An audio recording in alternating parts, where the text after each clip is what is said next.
Covid के cases जिस तरह से पूरे देश भर में बढ़ रहे हैं और हिमाचल प्रदेश में भी हम देख रहे हैं कि पिछले कुछ दिनों में बहुत तेजी से कोविड के केसेस में बढ़ोतरी हुई है। और अभी तक हम जो है वो हिमाचल प्रदेश में 3,000 से ज़्यादा एक्टिव केस वर्तमान में देख रहे हैं। ऐसी स्थिति में जिस तरह से तेजी से रफ्तार कोविड के केसेस में हुई है, तो राष्ट्रीय स्तर पर भी और प्रदेश स्तर पर भी सरकार की ओर से जो इनको मॉनिटर करने के लिए जो मैकेनिज्म डेवलप किया गया है, उसके अंतर्गत हमने पिछले कल भी सभी डेप्टी कमिश्नर्स के साथ और सेक्रेटरी हेल्थ के साथ वीडियो कॉन्फ्रेंस के माध्यम से बातचीत की, सारे हालात का भी जायजा लिया। और उसके अतिरिक्त आज भी हमने कोविड की सारी सिचुएशन पर जो इम्पोर्टेंट अरेंजमेंट से रिलेटेड थे, सारी व्यवस्थाओं से संबंधित विषय थे, उन पर हमने बातचीत की। मैं एक चीज़ ज़रूर कहना चाहूँगा कि हिमाचल प्रदेश में ज़्यादातर केसेस यानी कि 98% केसेस कोविड के जो एक्टिव केसेस हैं, जो अभी संक्रमित हुए हैं, वो होम आइसोलेशन में है। हॉस्पिटल में नंबर ज़्यादा नहीं है, लेकिन स्प्रेड बहुत फास्ट है, बहुत तेज़ी से। इस बात को हम महसूस कर रहे हैं।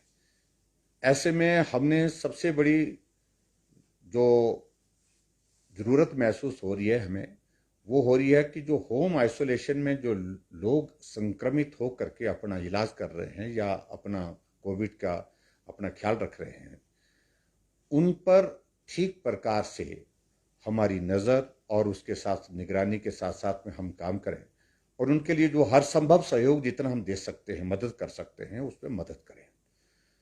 क्योंकि ज़्यादा फोकस अब की बार हमको होम आइसोलेशन पर देना पड़ेगा और उसके लिए आशा वर्कर्स हैं, हेल्थ केयर वर्कर्स हैं और उसके साथ साथ में जो नियर बाय के जितने भी हमारे जो पीएससी है, सीएससी है, सिविल हॉस्पिटल है, उसमें एरिया स्पेसिफिक हमने तय किया है कि कौन कौन एरिया की जुरिस्डिक्शन में जो केसेस होंगे, वो भी उनको जो है वो टेलीफोन के माध्यम से कांटेक्ट करके उनके हेल्थ के जितने भी जो पैरामीटर्स हैं उनको मॉनिटर करते रहेंगे।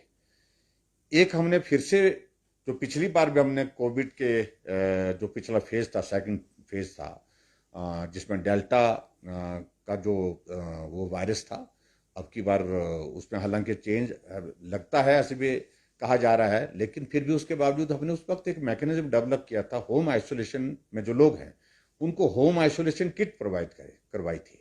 तो होम आइसोलेशन किट प्रोवाइड करवाने के लिए अभी हमने तैयारी यहाँ अभी हिमाचल प्रदेश में अब के दौर में भी की है, जिसमें काढ़ा होगा, जिसमें च्यवनप्राश होगा, जिसमें पैरासीटामोल की गोलियां होंगी, उसके अतिरिक्त जो है उसमें सैनिटाइजर होगा, उसमें मास्क होगा, उसमें थर्मामीटर और वो भी हम प्रोवाइड करने की कोशिश कर रहे हैं, जो ऑक्सीमीटर है, ताकि वो अपने हेल्थ पैरामीटर्स को घर में अपने आप भी चेक कर सके।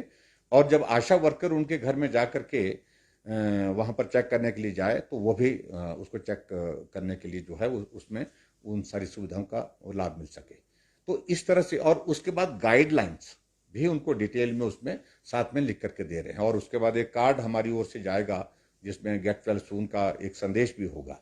और फिर उसके बाद सारी चीज़ों को लेकर के क्या क्या सावधानियां बरतनी है, उन बातों को लेकर के एक बात उसमें एक संदेश के माध्यम से उसमें पत्र होगा। इसके साथ साथ में दूसरी बात, हम इस बात को भी देख रहे हैं कि बड़े स्केल पर अब की बार हिमाचल प्रदेश में या पूरे देश भर में जो हमारे जो फ्रंट लाइन वर्कर्स हैं, जिसमें फ्रंट लाइन वर्कर्स हैं, चाहे उसके साथ साथ में जो पर्टिकुलरली मैं कह सकता हूं कि जो हेल्थ केयर वर्कर्स हैं ज़्यादा, वो भी संक्रमित हो रहे हैं। जैसे हम टांडा मेडिकल कॉलेज में हम देख रहे हैं कि बहुत बड़ा नंबर जो है वो हेल्थ के हमारे जो डॉक्टर्स के साथ नर्सेज का जो है उसमें आया है, और इसके अतिरिक्त और जगह भी आ रहा है। और ऐसी संभावना व्यक्त की जा रही है कि अब की बार जो हेल्थ केयर वर्कर्स हैं उनको संक्रमित होने की संभावनाएं और ज़्यादा हो सकती है। ऐसे में सिस्टम में कहीं कमी ना रहे, उस सारी चीज़ को ठीक प्रकार से मॉनिटर करने के लिए मैकेनिज्म हमने डेवलप किया कि उसमें आयुष के जो हमारे आयुर्वेदा डिपार्टमेंट के भी जो डॉक्टर्स हैं, डॉक्टर के साथ हमारे उनके साथ जो हेल्थ केयर वर्कर्स हैं, वो भी उसमें सहयोग करेंगे, वो भी उसमें मदद करेंगे, वो भी मिल करके काम करेंगे। और इसके अतिरिक्त जो विशेष तौर से जो होम आइसोलेशन में जो भी लोग हैं, आयुष की ओर से, आयुर्वेदा डिपार्टमेंट की ओर से उनको काढ़ा उपलब्ध हो और उस काढ़े का सेवन वो बार बार कर सके। और सर्दी के मौसम में ऐसे भी काढ़ा जो है वो बहुत उपयोगी होता है हर व्यक्ति के लिए।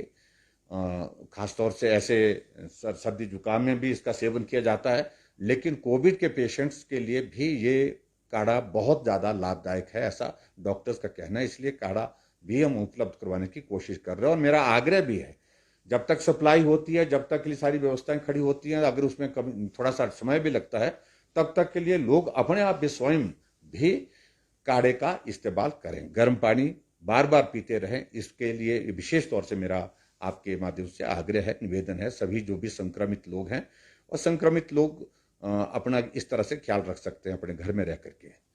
इसके अतिरिक्त और अगली जो बात जो है, जो हमारा वैक्सीन का अभियान चल रहा है 15 से 18 साल का, इस अभियान को हम परसों हर हालत में समाप्त करने जा रहे हैं। परसों, क्योंकि पिछले 2 दिनों से मौसम बहुत खराब रहा, अन्यथा आज ये समाप्त हो जाना था आज शाम तक। तो बर्फ के कारण जो प्रभावित इलाके हैं वहां पर थोड़ा सा स्लो हुआ है काम। तो ऐसी सूरत में भी मुझे इस बात को लेकर के बधाई देनी है सभी हमारे हेल्थ के वर्कर्स को। बहुत बेहतरीन काम किया है, सर्दी के बावजूद भी काम किया है, बर्फ के बावजूद काम किया है। तो ऐसी परिस्थिति में परसों शाम तक हमारा 15 से 18 साल का वैक्सीनेशन का यह अभियान भी पूरा हो जाएगा। और उसी प्रकार से आगे बढ़ करके मैं इतना जरूर कहना चाहूंगा कि जो हॉस्पिटल में है, डिप्टी कमिश्नर के साथ जो वीडियो कॉन्फ्रेंस आज हमारी हुई है, सीएमओ थे और उसमें हेल्थ डिपार्टमेंट के और भी अधिकारी थे, तो उन सबको एक आदेश दिया है कि कहीं भी किसी भी चीज की कमी नहीं आनी चाहिए। पैरासीटामोल गोली जो बुखार के लिए होती है उसकी कमी नहीं आनी चाहिए, सैनिटाइजर की कमी नहीं आनी चाहिए, मास्क की कमी नहीं आनी चाहिए, पीपी किट की कमी नहीं आने देंगे। और जहां ऑक्सीजन की उपलब्धता, हमने हिमाचल प्रदेश में पिछले डेल्टा के पश्चात अभी तक के इस दौर में 41 टोटल हमारे oxygen plants, PSA plants Himachal Pradesh में लग चुके हैं। और वो सब के सब हमने फंक्शनल करने के आदेश दिए थे, ताकि वो कहीं भी किसी को भी जरूरत हो सके तो ऑक्सीजन की कमी किसी को भी ना हो, इस बात को सुनिश्चित करने के लिए हमने कहा है। और उसी तरह से हिमाचल प्रदेश में हमारे पास अवेलेबल एट प्रेजेंट जो है लगभग 900 के करीब वेंटिलेटर्स हैं, 900 से ज़्यादा वेंटिलेटर्स हैं। इसलिए वेंटिलेटर्स पर भी अगर कहीं किसी पेशेंट को अगर ऐसी नौबत आई उनको जाने की, तो उस सूरत में वेंटिलेटर उपलब्ध रहेंगे। इस बात को भी हमने सुनिश्चित किया है। एक चीज और हमने इस बात को लेकर के आशा वर्कर्स और हेल्थ केयर वर्कर जो है, हेल्थ पैरामीटर्स को मॉनिटर करने के लिए हर पेशेंट के वहां पर जाने की कोशिश करेंगे। लेकिन उसके साथ साथ में दूसरा विषय एक चीज को लेकर के, जहां उन पेशेंट को अगर इमरजेंसी में ट्रांसपोर्ट करने के लिए व्यवस्था करनी पड़े, हॉस्पिटल अगर तबीयत खराब हो ज्यादा तो हॉस्पिटल ले जाना पड़ेगा, तो उसके लिए भी हमने नियर के जो नजदीक के जो हमारे हॉस्पिटल्स हैं, एम्बुलेंसेस को तैयार रखा है। इफ एट ऑल अगर एम्बुलेंस अवेलेबल नहीं हो पाती है, जो भी आदमी गाड़ी में ले करके उनको वहां पर पहुंचाएगा, तो उसके लिए भी सरकार की ओर से व्यवस्था उसमें जो किराए की, उस बात को भी हम सुनिश्चित करेंगे ताकि उसको समय पर पहुंचाया जा सके। तो इन सारी चीज़ों को लेकर के आज की हमारी बैठक रही है और महत्वपूर्ण बैठक रही है। हम तैयारी की दृष्टि से बहुत तेज़ी से आगे बढ़ कर के काम कर रहे हैं। हम कोशिश कर रहे हैं कि सब सारी स्थिति ठीक हो जाए। और मैं सभी लोगों से भी इस बात के लिए आग्रह करना चाहूँगा कि कोविड के बढ़ते हुए इस दौर में, खासतौर से जो ये नया वेरिएंट आया है ओमिक्रॉन, इससे हमको थोड़ा चिंता इसलिए ज़्यादा है क्योंकि इसका स्प्रेड बहुत फास्ट है, बहुत तेज़ी से ये फैलता है। इसलिए सब लोग सावधानी बरतें, मास्क पहने, मास्क पहनने के साथ सोशल डिस्टेंसिंग, और जो रिस्ट्रिक्शंस हमने लगाई हैं व्यवस्था में, मजबूरी में, इसलिए क्योंकि आपका जीवन हमारे लिए महत्वपूर्ण है, इसलिए सबके लिए ये बहुत आवश्यक होगा, उनका पालन करें। यही मुझे कहना है। सर, इसमें जो मीटिंग हुई है, बंदिशें और क्या लग रही हैं? और ये भी सवाल था लोगों का, जनता का, कि बाजारों के समय में भी क्या कुछ फेरबदल होगा या उसका कुछ लिमिटेशन होगी? देखिए, अभी तक जो हमने जारी की है जो बंदिशों का जो दौर है वो हमने बता दिया है। उसमें एक तो 5 डेज वीक होगा, उसके साथ साथ दूसरी बात हमने ये भी कही है कि 50% अटेंडेंस के साथ जो है वो ऑफिस अटेंड होंगे। और तीसरी बात हमने ये कही है कि जितने भी हमारी सोशल गैदरिंग्स होंगी तो उसमें 50% ऑफ टोटल कैपेसिटी अगर इंडोर है उसमें मैक्सिमम नंबर 100, इससे ज़्यादा 100 से ज़्यादा लोग नहीं होंगे।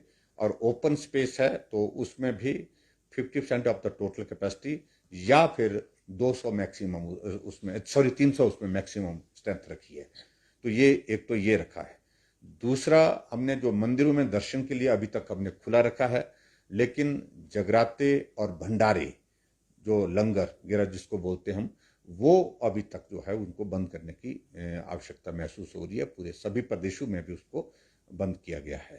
तो ये रिस्ट्रिक्शंस अभी फिलहाल जिम, क्लब, ये सारे बंद रहेंगे। जो ये हमारे थिएटर्स हैं, सिनेमा थिएटर्स हैं, वो भी बंद रहेंगे। तो ये भी हमने इसके साथ हमने ये कही है। और बात इसके अतिरिक्त जो बात हमने और तय की है कि सभी होटल्स में सुनिश्चित करने के लिए कहा है कि कोविड एप्रोप्रिएट बिहेवियर को जो हाँ अपने स्टाफ के साथ और जो टूरिस्ट बाहर से आता है उनके साथ भी जो है उसको सुनिश्चित करें, उसमें किसी तरह की रियायत नहीं दी जाएगी। सर क्या वीकेंड लॉकडाउन भी जो कंप्लीटली लगाया जा सकता है, हालांकि 5 डे वीक है लेकिन